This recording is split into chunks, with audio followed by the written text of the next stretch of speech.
हमारी जो रीढ़ की हड्डी है सबसे ज्यादा इंपॉर्टेंट है हमारे शरीर में। पूरे शरीर के भार को ये संभाले हुआ है, इसे कभी हल्के में मत लेना। देखिए, हमारे रीढ़ की हड्डी 33 हड्डियों से मिलकर बनी हुई होती है। ये हड्डियां आपस में एक के ऊपर एक रखकर वर्टिब्रल कॉलम का निर्माण करती हैं, जिसे हम हिंदी में रीढ़ की हड्डी कह देते हैं।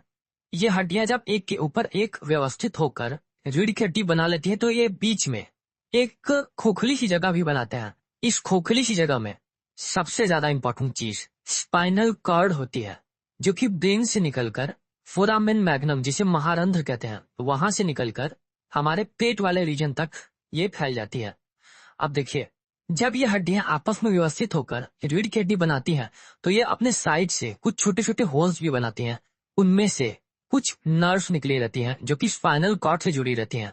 ये जो नर्व्स निकलती हैं रीढ़ की हड्डी के साइड से, ये पूरे शरीर भर में जाकर फैल जाती हैं। हाथ, पाँव, पेट, सीना, जेनिटल्स, हर इलाके में ये फैल जाती है। जैसे हमारे कमरे में वायरिंग होती है, तार पंखे से जुड़ा रहता है, बल्ब से जुड़ा रहता है, ठीक उसी तरह ये पूरे शरीर भर में इलेक्ट्रिक इम्पल्सेस को फैलाते हैं। सिग्नल ब्रेन से आता है, ब्रेन से स्पाइनल कॉर्ड में आता है, स्पाइनल कॉर्ड से नर्व के थ्रू अपने टारगेट लोकेशन पर इम्पल्सेस पहुंचते हैं।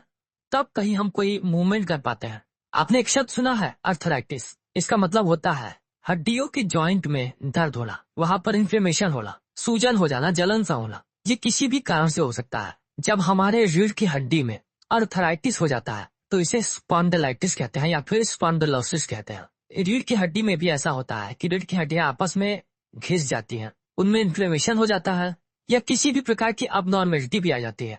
इस कंडीशन को स्पॉन्डिलाइटिस कहते हैं या स्पॉन्डिलोसिस कहते हैं। जब रीढ़ की हड्डी में या फिर रीढ़ की हड्डी के बीच में जो कार्टिलेज पाया जाता है, इंटरवर्टिब्रल डिस्क, उसमें किसी भी प्रकार की गड़बड़ी आई, तो साइड से जो नर्व निकलते हैं उनमें भी प्रॉब्लम हो सकती है। अब चूंकि ये नर्व इलेक्ट्रिक इम्पल्सेस को कैरी करते हैं, इन्हीं की वजह से हमें दर्द होता है, इन्हीं की वजह से हमें सेंसेशन महसूस होता है, इन्हीं के कारण से ही हम मूवमेंट कर पाते हैं। तो इन सब चीजों में भी बाधा पड़ती है। चलिए आपको थोड़ा डिटेल में बताते हैं। जब व्यक्ति बहुत ज्यादा बूढ़ा हो जाता है, बहुत ज्यादा रेपिटेशन करता है अपने रीढ़ की बोन की हड्डियों में, तब एजिंग के साथ साथ रीढ़ की हड्डियों में भी घिसाव होता है, वो घिसती है। ये मैक्सिमम कंडीशन में बूढ़े लोगों को ही होता है। जब रीढ़ की हड्डियां घिसेंगी तब नर्व दबेगी।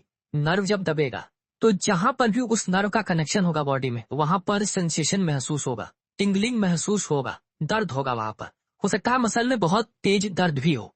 ये होता है बूढ़े लोगों को। लेकिन जवान लोगों को जब बचपन में ही उन्हें बहुत सीवियर इन्फेक्शन हो जाए, रूमेटिक इन्फेक्शन होता है रूमेटिक फीवर की वजह से, तब क्या होता है कि उनका इम्यून सिस्टम खुद को इस तरीके से ढाल लेता है कि ये हड्डियों के जॉइंट में इन्फ्लेमेशन पैदा करता है। वहां पर ऐसे ऐसे केमिकल रिलीज करने लगता है जो वहां पर जलन महसूस कराता है। जब वहां पर जलन महसूस होगा, डिस्कम्फर्ट होगा, तो नर्व भी दबेगी और वहां पर समस्या होगी। और एक और खास कंडीशन, जब आपका पेट बहुत ज्यादा फ्रीक्वेंट गड़बड़ रहता है, तो पेट में इंटेस्टाइन के इंटरनल वॉल में परमिएबिलिटी इतना ज्यादा बढ़ जाता है कि कुछ ऐसे केमिकल्स अब्जॉर्ब होकर शरीर में जाने लगते हैं जो जॉइंट्स में, हड्डियों में इन्फ्लेमेशन पैदा करे। मतलब रीढ़ की हड्डी में समस्या किन किन चीजों से हो सकती है? आपकी उम्र बहुत ज्यादा बढ़ जाए, पेट की समस्या हो कई साल से लगातार, या फिर कोई इन्फेक्शन हो जाए, या फिर चौथा चीज ये हो सकता है कि रीढ़ की हड्डियों के बीच में जो इंटरवर्टिब्रल डिस्क होता है उसमें कुछ अबनॉर्मेलिटी आ जाए, एक बल्ज बाहर निकल के आ जाए, जिसे हार्निया कहते हैं। ऐसा कुछ डेवलप हो जाए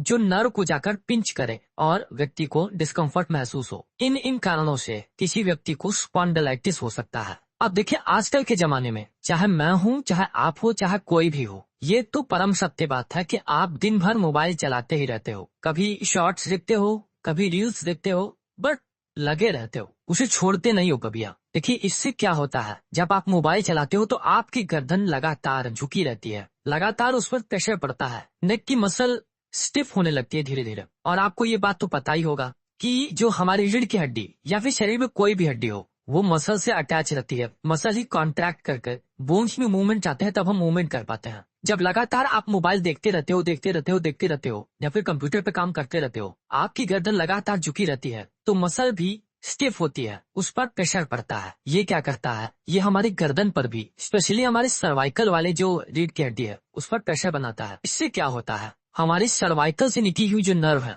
वो प्रभावित होती हैं और हमारे हाथ पांव में दर्द होने लगता है। और यहीं से नर्व हमारे छाती पर भी आती है। जब हम लगातार बार बार मोबाइल चलाते रहते हैं तो हमारे छाती में भी दर्द होने लगता है। हमें ऐसा लगता है कि कहीं हमें हार्ट अटैक तो नहीं आ रहा है, जबकि होता यह है कि हम दिन भर मोबाइल चलाते रहते हैं या दिन भर कंप्यूटर पे लगे रहते हैं और अपनी गर्दन को कभी भी रिलैक्स नहीं होने देते, उसकी नेचुरल शेप में कभी आने ही नहीं देते हैं। इस कारण से आजकल के युवाओं में सर्वाइकल पेन या फिर सर्वाइकल का स्पॉन्डिलाइटिस देखना सबसे ज्यादा कॉमन बात हो गई है। आपको चलिए यह भी बता दें कि स्पॉन्डिलाइटिस का जो सबसे कॉमन रीजन है वो नेक ही है, उसके बाद नीचे जो कमर वाला इलाका है लंबर स्पॉन्डिलाइटिस वो आता है। अब ऐसे कंडीशन में जब व्यक्ति बिल्कुल मोबाइल से आसक्ति हो गया है, मोबाइल को तो छोड़ेगा नहीं वो, तो हमें करना क्या है जिससे हमें फ्यूचर में कभी नेक पेन ना हो, हमारे जो नर्व्स हैं वो ढंग से काम कर सके। सबसे पहले तो आपको हमेशा अपने गर्दन को मूवमेंट में लाना है, केवल एक पोजीशन पे नहीं रहना है। हर 10 मिनट में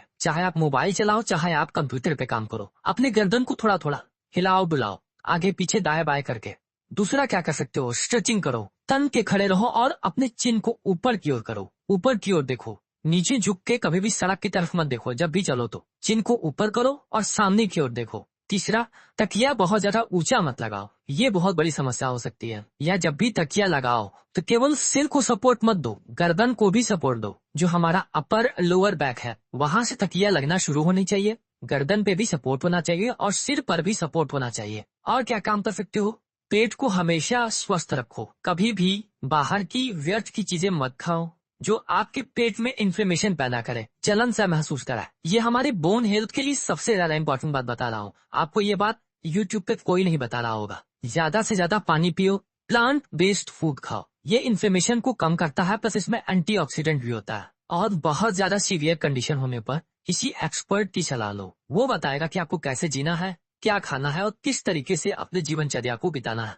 मोबाइल से थोड़ा सावधान रहो, ऐसे पोस्चर में मोबाइल चलाओ कि आपकी गर्दन कंफर्ट में रहे, ये हमेशा मूवमेंट मिलती रहे। जैसे एवोल्यूशन ने हमारी गर्दन को बनाया है ठीक वैसा वो रह सके। फिलहाल अभी मेरे दिमाग में बस इतना ही आ रहा है। अगर आपको और भी जानना है स्पॉन्डिलाइटिस के बारे में तो आप लोग मुझे नीचे कमेंट करके बताओ कि इसके बारे में मैं आपको